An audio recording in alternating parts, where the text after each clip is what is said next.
여러분, 지난주에 오후 예배 때 드렸던 말씀이 뭐냐면 우리는 새 사람을 입어야 된다라는 것이었습니다. 옛것을 벗고 새 옷을 입고 하나님이 원하는 새 사람이 돼야 된다라는 거죠. 그 새로운 삶, 새로운 옷을 입기 위해서 우리에게 필요한 것은 우리의 심령이 새로워져야 된다라는 것입니다.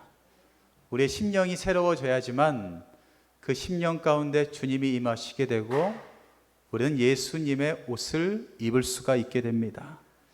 심령이 새로워지는 방법을 뭐라고 말씀드렸어요?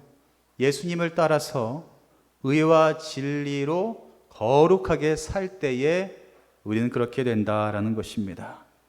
옛사람을 벗어 던지게 되고 새 옷을 입고 살아갈 수 있게 됩니다. 우리는 그렇게 고백을 했고 그렇게 살아가려고 결단을 합니다. 그래서 주님께서는 우리에게 새 옷을 입혀 주셨습니다. 예배가 끝난 후에 여러분들 다시 세상 가운데 나아갈 때에 여러분들은 새 옷을 입고 나아가는 거죠. 말씀을 통하여서 여러분들의 심령이 변하게 되고 그 심령의 변함으로 말미암아 새 옷을 입고 세상 가운데 나아갑니다. 그러면 우리가 새 옷을 입었으니 어떻게 해요? 그 옷에 맞는 품격대로 살아야 되지 않겠습니까? 옛날 헌옷을 입으면 어때요? 그냥 아무렇지도 않겠죠. 근데 새 옷을 입었으면 새 옷을 입은 사람처럼. 여러분들, 제가 이제 민방위가 끝났거든요. 끝났는데 그 군대 갔다 온 사람들의 특징이 뭐냐면 이렇게 회사를 다니고도 이렇게 정장을 입고 잘 다니다가도 예비군 훈련만 가면 너무나 신기해져요. 예비군 훈련만 가려고 이 군복을 입는 그 순간 나도 모르게 옛날 그 버릇이 돌아와요. 그 옷을 입고 옛날 군대 생활처럼 똑같이 행동해요. 거기 모인 사람들이. 너무 신기하죠? 그런데 또 그걸 끝나고 그 예비군 옷을 또 벗으면 언제 그랬냐는 듯이 또 이전 모습으로 돌아갑니다. 옷을 입은 대로 우리도 모르게 행동하게 돼요. 오늘 이 시간 우리가 성령 강림주일 성령의 충만함으로 말미암아 옛것을 벗어던지고 새 사람의 옷을 입었습니다. 그러면 우리는 그 옷 입은 모습대로 살아야 되겠죠. 새로운 모습으로. 어제와 똑같은 모습이 아니라 그저께 1년 전, 2년 전, 10년 전 예수 믿기 전 모습 그대로 살아가는 것이 아니라 오늘 이 시간부터 그리고 내일 주님 오실 그때까지 우리는 새로운 옷을 입은 사람처럼 살아야 되는 것이 우리의 모습이겠죠.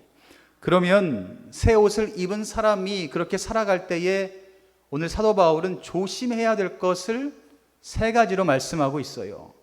세상 가운데 살아가는데 너희가 새 옷을 입었다면, 거룩한 새로운 아름다운 옷을 입었다면 이 세 가지를 좀 조심해라 라고 말하고 있어요. 첫 번째가 뭐냐면 자기 속에 있는 거짓을 다스려야 한다라고 말하고 있습니다. 나도 모르게 내 안에 있는 거짓된 모습들 많이 있죠. 없는 사람 없을 겁니다. 그 거짓을 다스려야 된다라고 말하고 있어요. 4장 25절에 말하죠. 그런즉 거짓을 버려야 된다랍니다. 여러분들, 거짓을 벗어던지시기를 간절히 축복합니다. 그런데 거짓을 다스리는 것은요, 단번에 하기가 어렵죠. 시간이 걸리고 연습 또한 필요합니다. 거짓을 다스리고 거짓을 입 밖으로 끄집어내지 않기 위해서 우리는 시간이 필요하고 연습도 필요해요. 그 연습 가운데 중요한 것이 무엇이냐면 그 하반절에 나와 있어요. 믿음의 사람들과 함께 참된 것을 말하는 연습이 필요하다라는 겁니다. 우리가 새 사람을 입고 거룩한 사람으로 살기 위해서 거짓을 다스려야 되는데, 거짓을 다스리기 위해서 필요한 것은 믿음의 사람들과 선한 말을 하는 것, 참된 말을 하는 것이 우리에게 필요하다라는 것입니다. 우리가 거짓을 다스리고 거짓을 말하지 않으려면 이 안에 무엇으로 채우면 돼요? 참된 것으로, 선한 것으로 채우시면 돼요. 그러면 이 안에 거짓이 남아있지 않겠죠. 그렇다면 무작정 정직하면 되는 것 아니겠습니까? 라는 생각을 할 수도 있습니다. 여러분들, 정직이라고 이야기하는 것이 있는 그대로를 말하는 것이 정직이 아닙니다. 우리가 착각할 때가 있어요. 있는 그대로 사실을 이야기하는 게 정직 아니겠습니까? 라고 이야기할 수 있습니다. 그런데 성경에서 말하는 정직이 무엇이냐면, 정직은 사람을 살려야 한다라는 겁니다. 정직은요, 사람을 살릴 수 있어야 돼요. 내가 정직한다고 이야기했는데 그것으로 말미암아 사람의 영혼육이 죽었다면 그건 정직한 것이 아닙니다. 있는 그대로를 말해서 상처를 주고 생명을 잃게 되면 그건 정직한 것이 아니에요. 성경에 여리고성의 라합이라는 기생이 있었습니다. 이 여리고성을 정탐하러 여호수아가 보낸 2명의 정탐꾼이 있었죠. 그 정탐꾼이 들어왔다는 소식을 듣고 여리고 왕은 군사를 보내서 그 정탐꾼을 찾습니다. 기생 라합의 집에 찾아와서 그 숨겨둔 정탐꾼이 어디 있니? 라고 물었을 때에 기생 라합은 어떻게 합니까? 그들의 영혼을 살리기 위해서 거짓을 말합니다. 세상에 어떻게 보면 거짓이라고 이야기할 수 있지만 그 참된 거짓으로 인하여서 생명이 살았습니다. 수많은 영혼이 살았죠. 그것을 보시고 하나님께서는 칭찬을 하셨습니다. 기생 라합이 했던 것은 거짓을 다스렸다라는 것입니다. 여러분들, 거짓을 다스리는 것은요, 철저하게 생명과 연관이 있습니다. 생명을 살릴 수 있다면 여러분들이 거짓을 다스릴 수 있는 사람이고요, 아무리 사실을 이야기해도 생명이 죽고 잃게 된다면 여러분들은 거짓을 다스릴 줄 아는 사람이 아니라는 사실을 믿으시기를 바랍니다. 우리가 거룩한 옷을 입었다면 거짓을 다스릴 줄 아셔야 돼요. 그 거짓을 다스리기 위해서 필요한 것은 믿음의 사람들과 선한 것을 계속 이야기하는 겁니다. 참된 것으로 채우는 것이 필요합니다. 그럼 어떻게 하겠어요? 여러분들, 믿음의 사람들, 우리 교인들, 다른 교회 교인들 만났을 때에 선한 것만 이야기하세요. 참된 것만 이야기하고 채우세요. 우리 교회는 어떻고, 우리 교회 목사님은 어떻고. 여러분들 제 얘기, 좋은 얘기만 하시죠? 제가 다 듣고 있어요. 제가 다른 교회 목사님들 만나면 다 얘기해 주시더라고요. 그러니까 여러분들 다른 교회 가서 만나실 때 꼭 저 좋은 얘기만 해주셔야 돼요. 안 좋은 게 있을지라도 거짓을 다스릴 줄 아셔야 돼요. 네, 그래서 하나님께서 말씀하신 대로 믿음의 사람들과 선한 것만 이야기하세요. 참된 것을 이야기할 때 우리는 거짓을 다스릴 수가 있습니다. 우리가 거룩한 옷을 입었다면 두 번째 무엇을 조심해야 되냐면 화를 다스려야 돼요. 화를 다스려야 된다라고 말하고 있죠. 26절에 분을 내어도 죄를 짓지 말아라 라는 겁니다. 분으로 인하여서, 화로 인하여서 뭐가 생긴다고요? 죄를 짓게 됩니다. 죄를 짓게 되면 결과가 무엇인지 잘 아시죠? 사망입니다. 죄의 끝은요, 사망일 수밖에 없어요. 그 죄의 시작은 분을 내는 것, 화를 내는 데서부터 시작이 됩니다. 화를 참는 것 쉬운 사람이 어디 있겠습니까? 부처님은 가능할까? 어제 부처님이 오셨는데 부처님은 가능할까 모르겠어요. 부처님도 안 되겠죠. 그 누가 화를 참을 수가 있겠습니까? 모든 문제는 화에서부터 시작된 것 같아요. 매스컴에서 보면 많은 보복들, 폭행, 살인 이런 것 다 어디서부터 시작되는 거예요? 화에서부터 시작됩니다. 화를 이기지 못해서 폭행하고요, 화를 이기지 못해서 살인을 합니다. 그 끝이 뭐예요? 죽음이죠. 화의 시작은 죄가 되고요, 죄의 끝은 사망에 이른다라는 말씀이 명확하게 요즘 세상 가운데 나타나고 있습니다. 사도 바울은요, 믿음의 사람들, 거룩한 옷을 입은 사람들에게 말하고 있어요. 화를 다스려야 됩니다. 화를 다스려야 죄를 짓지 않고 죄를 짓지 말아야 사망에 이르지 않습니다라고 분명하게 말하고 있습니다. 그러면 화를 다스릴 수 있는 방법이 뭐겠어요? 화를 내어도 죄를 짓지 않도록 해야 됩니다. 죄를 짓는 방법이 뭘까요? 말로 우리가 제일 많이 하잖아요. 화가 난다고 나도 모르게 입에서 나오는 여러 가지 말들, 그리고 또 어때요? 화가 난다고 나오는 행동들, 그런 것으로 인하여서 우리는 죄를 짓게 됩니다. 그리고 혹여나 마음 가운데 화가 있을 때에 우리는 해가 지나도록 분노를 품고 있지 말아야 된다라고 성경에서는 계속해서 말하고 있어요. 여러분들, 혹여나 여러분들의 마음 가운데 그 화가 있다면 그 화를 주님 앞에 다 내려놓으시기를 간절히 바랍니다. 여러분, 이거 아세요? 사람이 화를 내는 것은요, 하나님과 같이 되려고 하는 행동이라고 이야기할 수가 있어요. 내가 화를 내는 것은요, 하나님과 똑같이 하려고 하는 교만한 마음이 담겨져 있다라고 이야기합니다.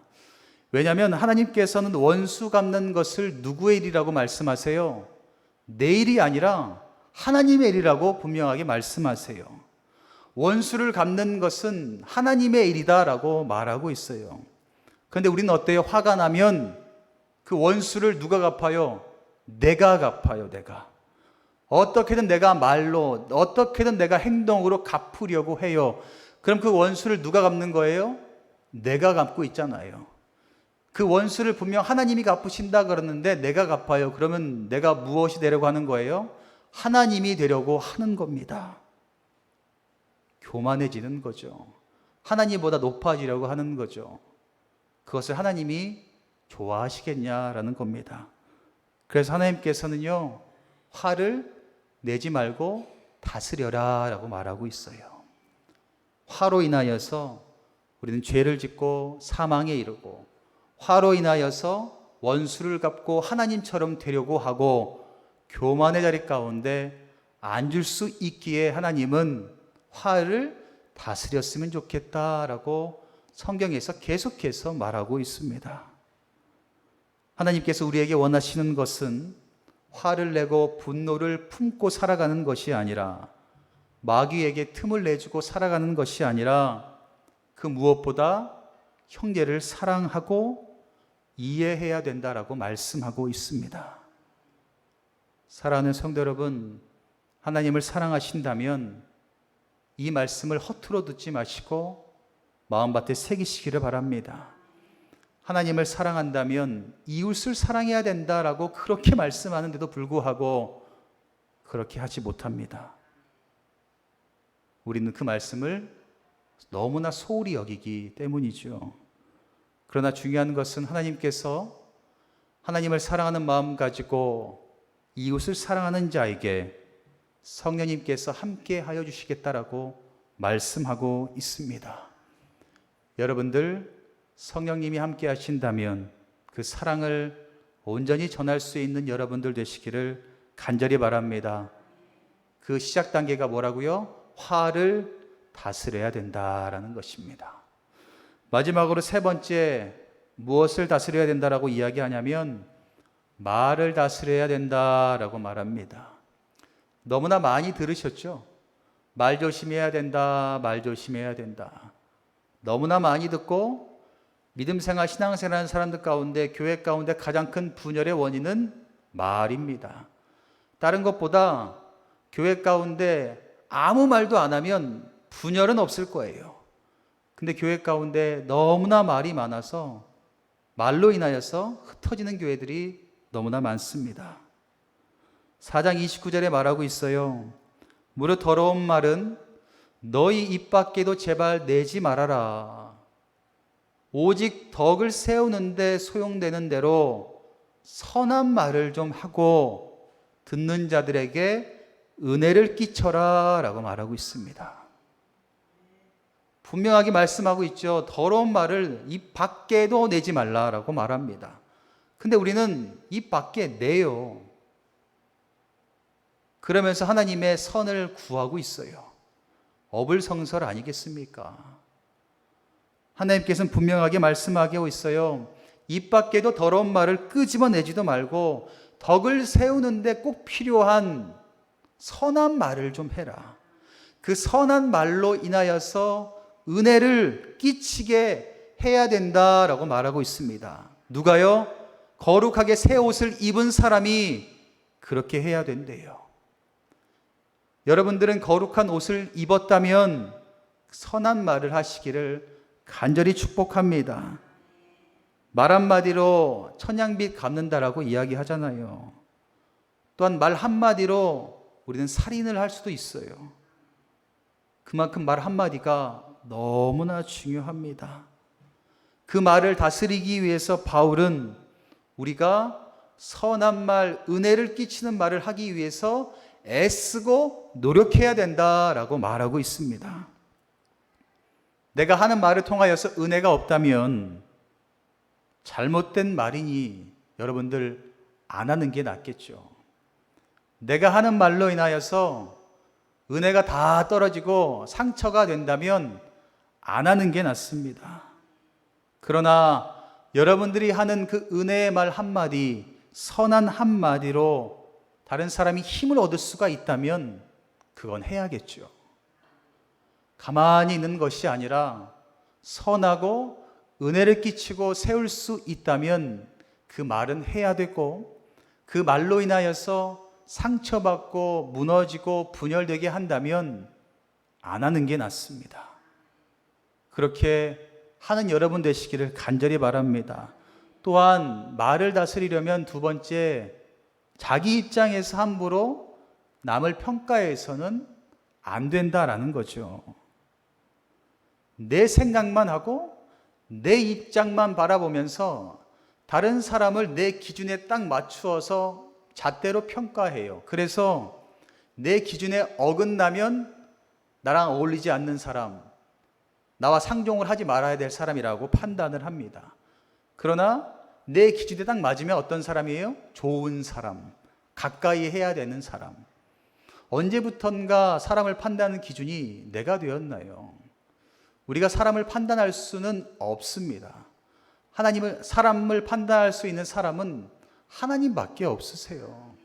우리도 똑같은 피조물이고 똑같은 죄인인데 죄인끼리 누구를 판단하겠습니까? 그런데 우리는 아무렇지도 않게 판단을 합니다. 이 사람은 뭐가 좋고, 이 사람은 뭐가 나쁘고, 이 사람이 뭐가 되면 안 되고, 이 사람이 이거 하니 배가 아프고, 왜 이렇게 판단을 하는지 모르겠어요. 여러분들, 우리가 사람들을 판단하기 전에 생각해야 될 것은 4장 30절 말씀에 이 마음이 여러분들에게 있기를 간절히 바랍니다.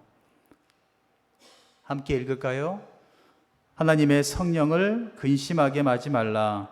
그 안에서 너희가 구원의 날까지 인치심을 받았느니라. 아멘. 여러분요, 성령의 인치심을 받은 사람입니다. 여러분, 구원의 날까지 하나님께서 보증해 준 사람이에요. 무슨 보증인 줄 아세요? 여러분들이 죄인이었잖아요. 죄인이었는데 예수 그리스도의 그 십자가의 은혜로 다시 살아나게 되었어요. 그것을 누가 보증하냐면 성령님께서 보증해 주신 겁니다. 그럼 우리가 어떻게 살아야 되겠습니까? 보증받았다는 것을 기억하고 내 하루하루 삶, 나 하나하나의 삶이 하나님 보시기에 부끄럽지 않아야 되겠죠.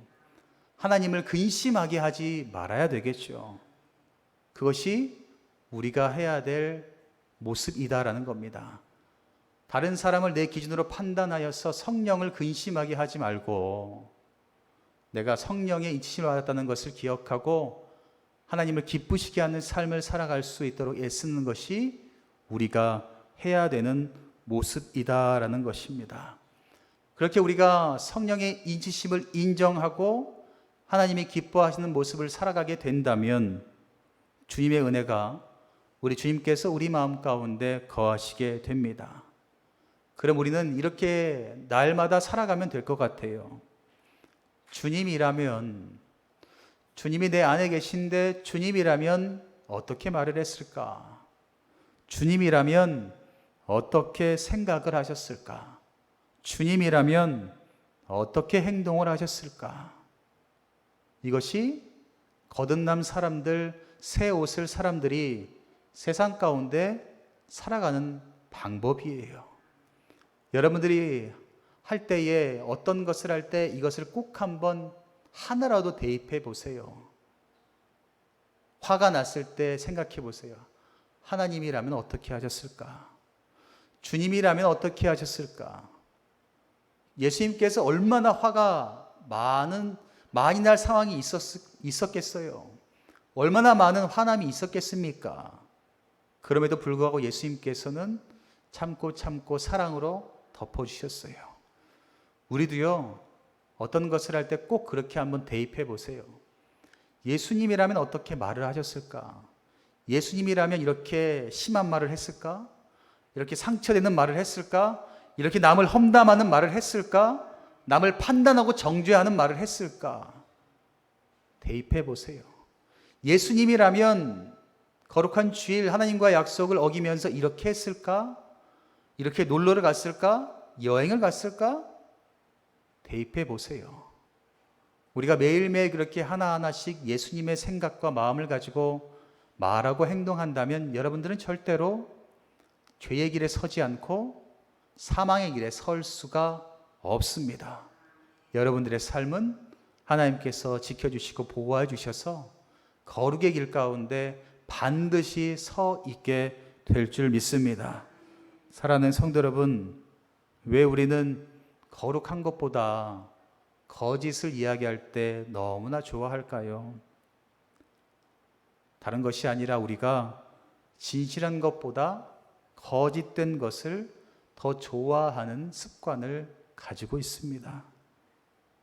그러나 예수님께서 우리를 십자가의 은혜로 말미암아 그 모든 것들을 다 가져가 주시고 새 옷을, 거룩의 옷을 입혀 주셨습니다. 믿으십니까? 여러분들 이것을 믿으시기를 바랍니다. 예수님께서 십자가의 은혜로 말미암아 우리의 모든 죄악된 것들을 가져가 주시고 거룩의 새 옷을 입혀 주셨다라는 것을 믿으시기를 바랍니다. 그러면 새 옷을 입은 사람처럼 살아야 되는데 그 삶은 다른 것이 아니라 말씀으로 가능합니다. 계속해서 제가 몇 주간, 몇 달 동안 말씀을 붙잡아야 된다라고 이야기하는 이유는 말씀의 능력이 있기 때문입니다. 말씀으로 인하여서 변화된 삶을 경험할 수 있고요. 말씀으로 세상 사람들이 이야기하는 기적을 우리는 느낄 수가 있습니다. 그래서 말씀을 이야기하는 거예요. 요즘 교회 가운데 우리 교회뿐만 아니라 수많은 교회들이 말씀의 힘을 잃었습니다.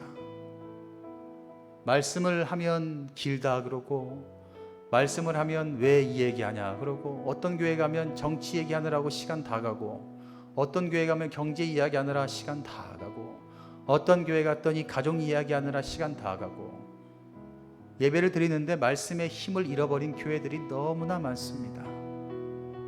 그런데 모든 시작은 말씀에서부터 시작됩니다. 거룩한 삶, 새 사람의 삶, 모든 것들이 말씀에서부터 시작됩니다. 저는 여기 계신 모든 분들이 말씀을 굳건하게 붙잡으시기를 간절히 바랍니다.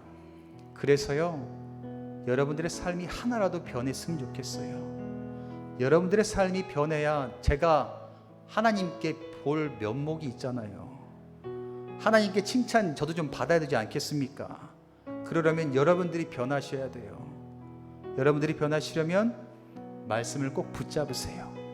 말씀을 들을 때에 피곤하고 어려울 때도 분명히 있죠. 그러면 한번 애써 보세요. 어떻게든 내가 저걸 듣겠다. 손으로도 써보시고, 어떻게 하면 내가 깨어서 하겠다. 걸어서 돌아도 가보시고, 내가 집중하겠다. 핸드폰도 끄시고, 여러 가지 방법을 한번 다 동원해 보세요. 그러면 말씀 가운데 여러분들 설 수 있게 되고 기적을 경험하게 됩니다. 오늘도 말씀으로 여러분들 깨달으셨다면 깨닫는 것으로 그치지 마시길 바라고 먹으세요. 먹는 것은 그렇게 사는 겁니다. 깨달음으로 그치는 것이 아니라 먹고 이것을 내 것으로 만드는 것은 사는 거예요. 내가 그렇게 말해보고 내가 그렇게 행동해보고 할 때에 내 것이 되는 겁니다. 우리가 사는 것은요, 말씀을 듣고 먹음으로 말미암아 여러분들이 살게 됩니다. 한 주간도 성령의 충만함을 힘입어 여러분들 살아가시기를 간절히 바랍니다. 말씀 붙잡으시고요, 그 말씀을 통하여 주시는 은혜대로 살아가세요. 그러면 다음 주에 오셔서 여러분들 하나님께 더 많은 영광을 드릴 열매를 주실 줄 믿습니다. 그 열매가 많이 생겼다면 주변에 좀 나누시고 하나님께 올려드리고 하나님께 영광 올려드리는 저와 여러분들 거룩한 삶을 살아가는 모든 분들 되시기를 주님의 이름으로 간절히 축원합니다.